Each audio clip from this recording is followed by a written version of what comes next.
Well, hello, welcome again to our reading of the Greek New Testament, and I'm reading Book of Revelation up to chapter 16, verse 10.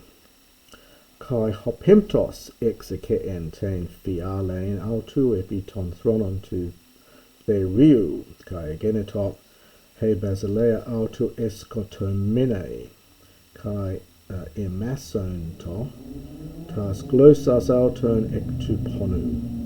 Kai blasphemesan ton theon to uranu ekton ponon auton kai ekton helkon auton kai u metanoesan ekton ergon auton. And the fifth, we're going to understand angel here, the fifth angel, again from Ekkeo, began to pour out his phialan, his vial or his bowl, epiton thronon, upon the throne of the beast. And his kingdom, now we're getting here a periphrastic construction. They're using the verb ginomai with a participle, which is slightly odd Greek, but it's bearable, really. So his kingdom became, now this is from skotoo. It's an omicron contract verb. Skotos is a third declension noun meaning darkness. Skotoo is to make dark, and this is the perfect passive participle, had been made dark. So we would just say darkened or something. So his kingdom became darkened. Now this verb here this is from massaamai, and sorry, it's massa. I should say massa oamai. It's alpha and it's an alpha contract verb in the middle. Massa oamai, if you're looking it up. It's fairly rare, but it does turn up in classical Greek. It's in Aristophanes, for example, where it means to bite or to chew. The verb only appears here in the New Testament. It is connected with masso, with the double sigma, which was used of kneading bread, kneading flour into bread and so on. Probably here it means to bite. Earlier Greek it was more the sense of chew, but given what it's going to do here, it's about biting tongues. So they began to, or they were biting their tongues, ektu ponu, as a result of the ponos, the pain. And they blasphemed the God of heaven, ekton pononauton, as a result of their pains and as a result of their helkon. This is the word I suggested you might translate as ulcer. It can mean sores. Ulcers really are just like sores, I think. And they did not repent from their works. So just to quickly go through that again. So the fifth angel began to pour out his bowl upon the throne of the beast, and his kingdom became darkened. And they began to, or they were, biting their tongues as a result of the grief or the pain. Ponos can mean labour, probably pain here, I think. And they blasphemed the God of heaven as a result of their pains and as a result of their ulcers or sores, and they did not repent from their works.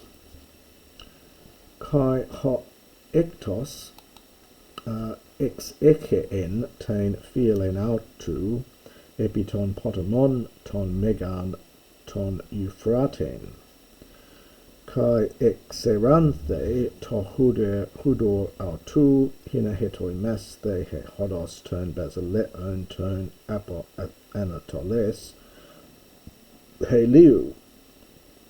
And the sixth, understand, angel began to pour out his vial or his bowl against the river, the great river, the Euphrates. And the water of it, so it's water, this is from xerino. We have had that before. It means to dry up, with an iota in here if you're looking it up. Xerino. Xeros means dry. Xerino is to dry up, and this is to be dried up. And so its water was dried up in order that literally the way or the path or the road of the kings those from the Anatoles, those from the rising of the sun, that is from the east. Hetoimaste, aorist passive subjunctive, from hetoimasdo, might be made ready.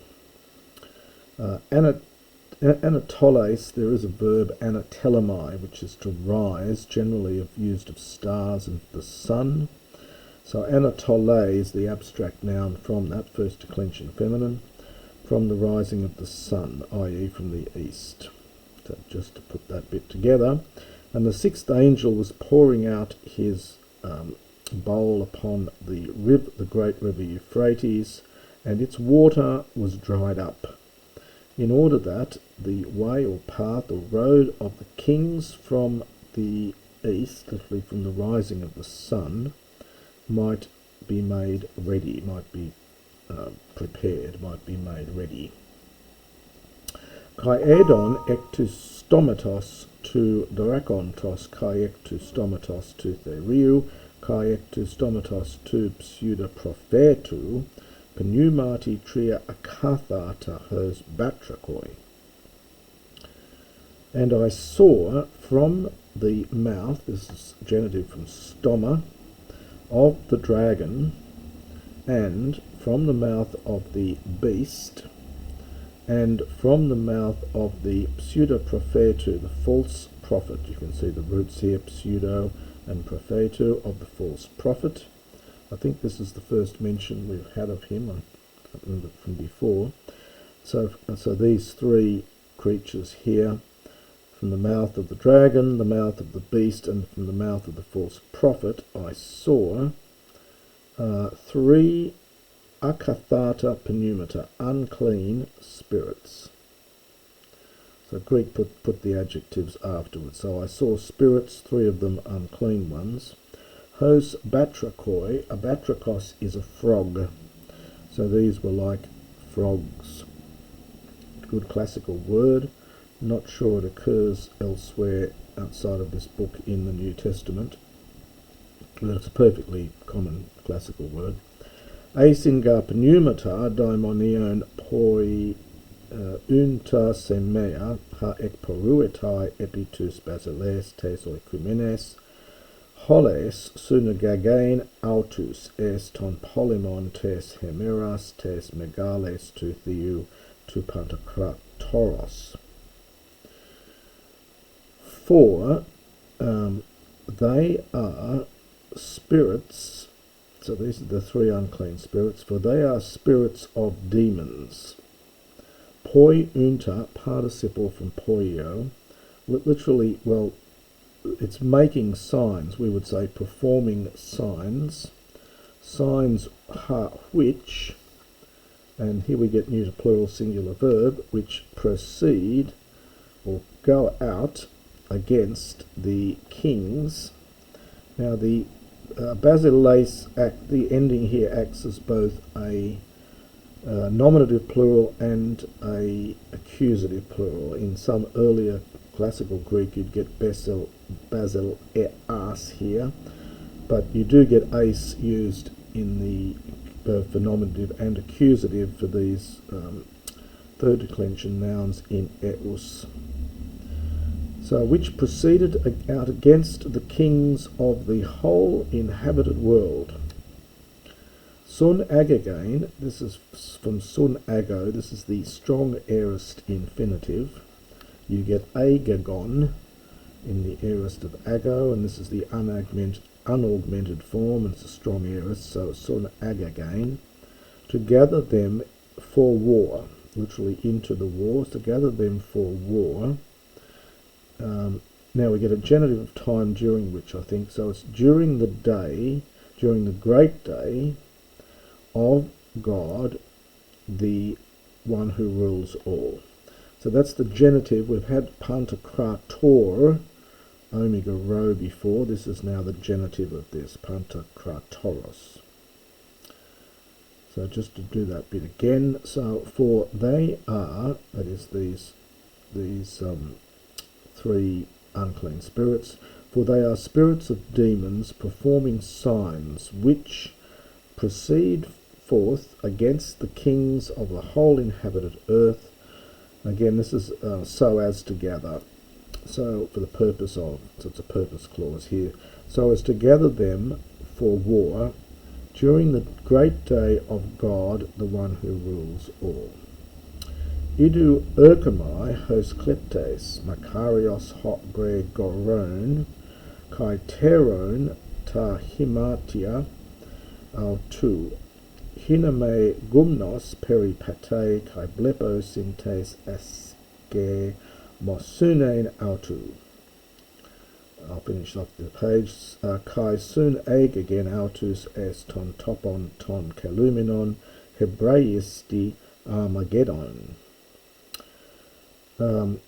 So, behold, I am coming, hos kleptes. Klepto is I steal, a kleptes is a first declension, masculine noun meaning a thief. We get, of course, kleptomania and so on from this in English. So, behold, I am coming like a thief.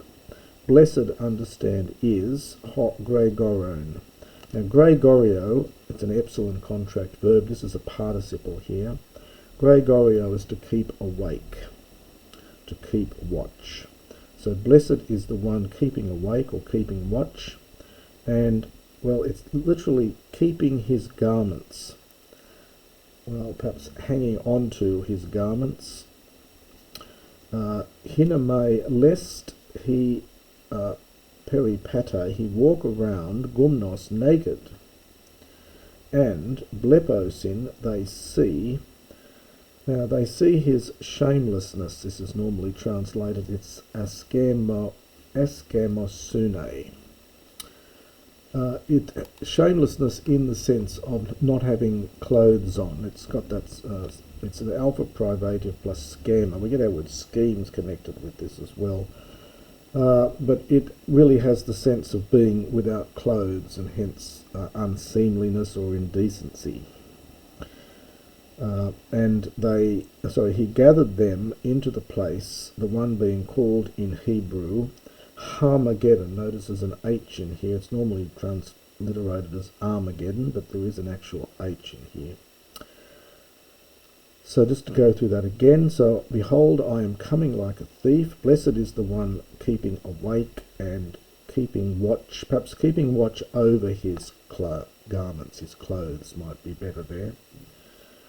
In order that he might not walk naked and that they might not see, these are subjunctives here, they might not see his shamelessness or his unseemliness. And he, this must be God, gathered them together into the place, the one being called Hebraisti. We've had that expression elsewhere in the New Testament. Hebraisti simply means in Hebrew. Harmageddon, and again you'll need to look at the commentaries to get further explanations of this. And the kai hebdomos ex ekeen tain philein autu epiten aera kai exel then phone megale ektuna u apotu thronu legusa gegonin kai egenot non-to, astrapai, kai phonai, kai brontai, kai sesmos egenete megas, hoios uk egeneto hu, anthropos egenete epites ges, telikutos sesmos huto megas. And the seventh, understand, angel began to pour out his bowl upon the air, or into the air, against the air, and a great voice came out from the Na'u, from the temple, from the sacred shrine. Now this is an interesting use of ek and apo here. This is out of the sacred shrine, away from the throne. So ek has the sense of out of, in the sense of being out from the middle of, and apo has the sense of just away from, in a less specific sense. So the great voice came from the temple, from the shrine, from the throne, legusa, saying, Gegonin, it has happened. Kai Egenont, and there was Astrapi lightning, so lightning occurred, it's plural here, so strokes of lightning, bolts of lightning occurred, and voices and thunders, and a great earthquake took place. Hoios ukageneto, such as not has taken place, af who, you've got to supply chronu here, from the time when man, egeneto, perhaps came or almost appeared, and there's a variant reading here, mankind appeared, epites gaze upon the earth. Telikutos means such a large, so great as. So it's slightly, and you've got hutos megos. So, so it's an earthquake of such a size, thus big. So this bit here is redundant, really. You would simply say a great earthquake appeared to such an extent as has never happened since the time when man appeared upon the earth. But it's literally such, there appeared a great earthquake, such as never happened from the time man appeared upon the earth, an earthquake to such an extent, of so great an extent, thus big.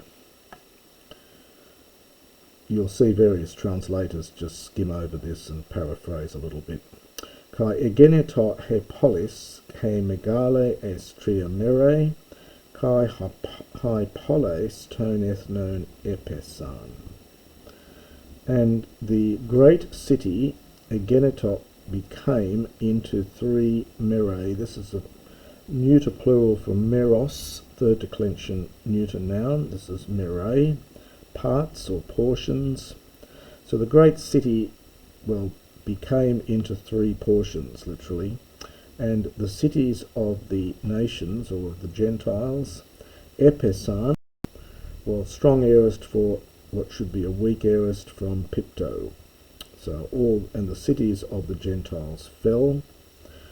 Kai Babylon homegale emnes the enopion to theou, dunai aute topoterion to oinu to thumu, tes orges autu.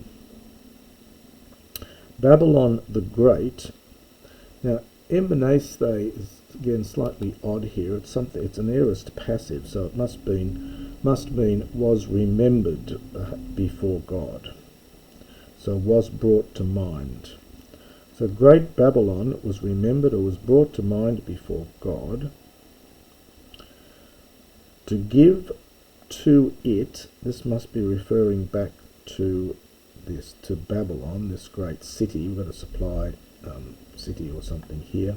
So to give to it the cup of the wine of the, well, we get thumos and orges. They're really synonyms. So again, it's slightly verbose here. We could translate it as the wine of the fury of his anger. But it's somewhat verbose to do that, but that's what the Greek has there. So just to go back through that, so the great city was divided into three parts, and the cities of the Gentiles fell, and Babylon the Great, understand city, was remembered before God to give to it the cup of the wine of the fury of his anger. Kai pasa nesos efugen kai ore ukurithesan kai kalas da megale hos talantiaya katabaina ektu uranu epitus anthropus kai eblasphemesan hoianthropoiton theon ek tes pleges tes kalasdes hoti megala estin he plege autes vodra. And each island. Now, Nessos is one of these second declension feminine nouns, hence we've got the feminine pasa here. anything connected with the earth generally is taken as being feminine. So a Nessos, an island, is part of the earth, and so it's generally a feminine noun, even though it ends in os. So each island fled from aorist from fugo, and mountains uk heurethesan. This is the aorist passive, third person plural, from heurisco. So the mountains were not found. Ore is the neuter plural from oros. So the mountains were not found. And great kalasta, great hail, hos talantiaya. This means something like as though it was weighing a talent. So great hail, as though weighing a talent, katabine, came down from the heaven against mankind, against the men, against mankind. And mankind blasphemed God as a result of the plague of the hail, because the hail, because the plague from it, that is from the hail, was great sfodra excessively. This again is a Hebraism. Hebrew often ends a sentence with the Hebrew word ma'od, meaning exceedingly, and that just gets taken into Greek with using the word sfodra. It's not necessarily bad Greek, but it's a kind of Semitism, kind of influence from Semitic language. So just to finish that off again, so every island fled, and the mountains were not found, and great hail, about a talent in weight, as though a talent in weight descended from the heaven against mankind, and the men blasphemed God as a result of the plague of the hail, because the plague from it, that is from the hail, is great excessively, so is excessively great. And that's the end of chapter 16.